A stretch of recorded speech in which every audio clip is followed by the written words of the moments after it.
साथियों नमस्कार। आप देख रहे हैं डीके न्यूज एक्सप्रेस। आपको हम बता दें इस समय की सबसे बड़ी और अहम खबर। आज़ाद समाज पार्टी के राष्ट्रीय अध्यक्ष और भीम आर्मी के चीफ नगीना के सांसद चंद्रशेखर आज़ाद मेरठ जा रहे थे कुछ व्यक्तियों से मिलने के लिए, जिन व्यक्तियों के ऊपर झूठे मुकदमे लगाकर उनको जेल भेजने का प्रशासन कार्य किया है, उनसे मुलाकात करने के लिए मेरठ जेल जा रहे थे आज़ाद समाज पार्टी के राष्ट्रीय अध्यक्ष चंद्रशेखर आज़ाद। रास्ते में सहारनपुर के रास्ते पर जो है उनको बैरिकेडिंग लगाकर प्रशासन द्वारा रोका जाता है और वो ऐसी कई बार उनके साथ जो है प्रशासन कहीं भी जब घटनाएं होते हैं और वह पीड़ित परिवार से मिलने के लिए जाते हैं तो उनको जो है इस तरह से रास्ते में ब्रैकेटिंग लगाकर जो है रोका जाता है, होम अरेस्ट किया जाता है। कईयों बार ऐसा उनके साथ जो है घटनाएं घटित हुई हैं। इस बार आज़ाद समाज पार्टी के राष्ट्रीय अध्यक्ष और नगीना के सांसद चंद्रशेखर आज़ाद अपने गाड़ी से उतरते हैं और बैरिकेडिंग को जो है अपने खुद और अपने साथियों से उस बैरिकेडिंग को हटाते हैं और हटाकर पुलिस बैरिकेडिंग को लगाती है और वो हटाकर चले जाते हैं। मीडिया उनसे पूछती है कि आप कहाँ जा रहे थे, तो क्या बता रहे हैं, पूरा मामला क्या है, आप उन्हीं से सुनिए कि मीडिया से क्या वार्तालाप कर रहे हैं।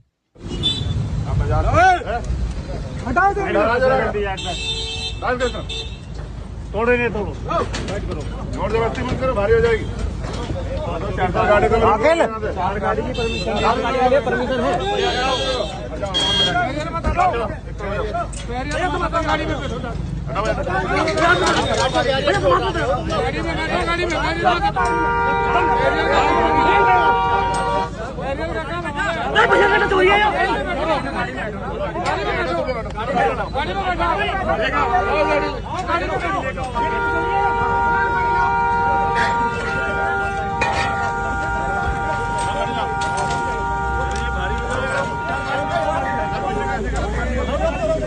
करने की खबर मिली थी ट्वीट के माध्यम से, आप मेरठ जा रहे थे। अब क्या जा रहे हैं मेरठ और क्या प्रकरण है, किससे मिलने जा रहे हैं?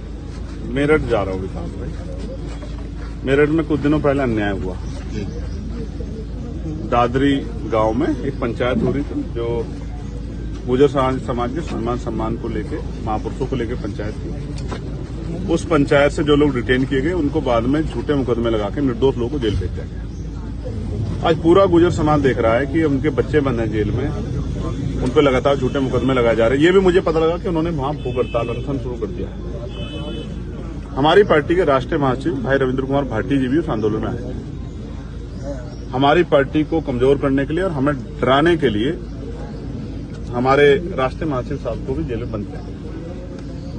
बात रविंद्र भाटी जी की तो है, लेकिन उनके साथ जो निर्दोष गुर्जर समाज के लोग बंद हैं, जिसमें सहारनपुर के लोग भी, आपकी जानकारी के लिए मुजफ्फरनगर के लोग भी, तो सब जगह से लोगों में बेचैनी, लोगों में गुस्सा है और उनका कहना है कि हम सबकी तरफ देख रहे हैं लेकिन हमें आपके ऊपर भरोसा है कि आप ही इस अन्याय को रोकने में हमारी मदद करें। तो आज उन परिवारों से मिलने जा रहा हूं, उन भाइयों से जो जेल बंद हैं। और सलावा में जिस तरह से आपने और मैंने देखा कि रात को विवाद होता है, सुबह बुलडोजर आके 50-50 साल पुराने मकानों को जमींदर्ज कर देता है, ये बात इस बात का प्रमाण है कि उत्तर प्रदेश में कानून व्यवस्था दम तोड़ चुकी है।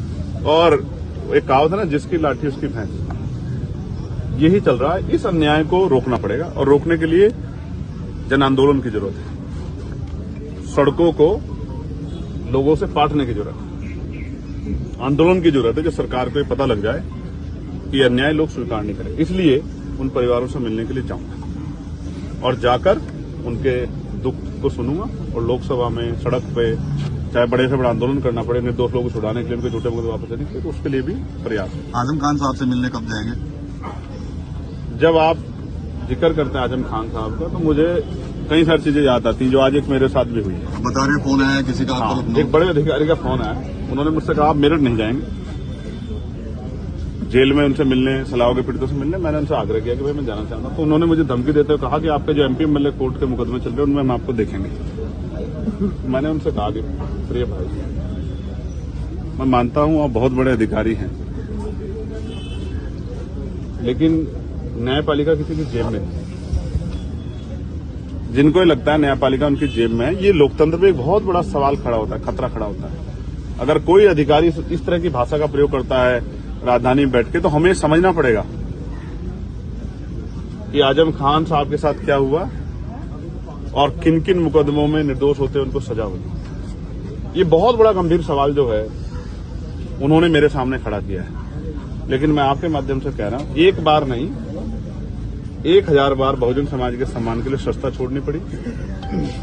इसमें आज हम गुर्जर समाज, मुस्लिम समाज पर अन्याय उसमें जा रहे हैं। जब किसान, कमेरे, दलित, पिछड़े किसी के लिए कोई अन्याय होगा उनके लिए सस्ता छोड़नी पड़ी, एक नहीं 1000 बार सरकार छोड़नी पड़े भविष्य में, या जान की बाजी लगानी पड़े, पीछे नहीं हटेंगे। ये मेरा उन अधिकारी महोदय को आग्रह है। मैं संवैधानिक आदमी हूं और मैंने उनसे भी ये भी कहा कि श्रीमान मेरे भाई, सरकार बदलेगी, लोगों के हालात बदलेंगे, आप भी यही हैं, हम भी यही हैं। न्यायपालिका किसी की जेब में नहीं है और ये जनतंत्र है, जनता के हाथ में। जनता जिसको चाहे ताकत देते। आज मेरे पास भले ही ताकत ना हो ट्रांसफर पोस्टिंग की, नियुक्ति की, तो समय बदलेगा, मेरे लोग मुझे वो ताकत भी देंगे। ठीक है, जिस दिन वो ताकत देंगे तो हर व्यक्ति का सम्मान रखा जाए। ठीक है।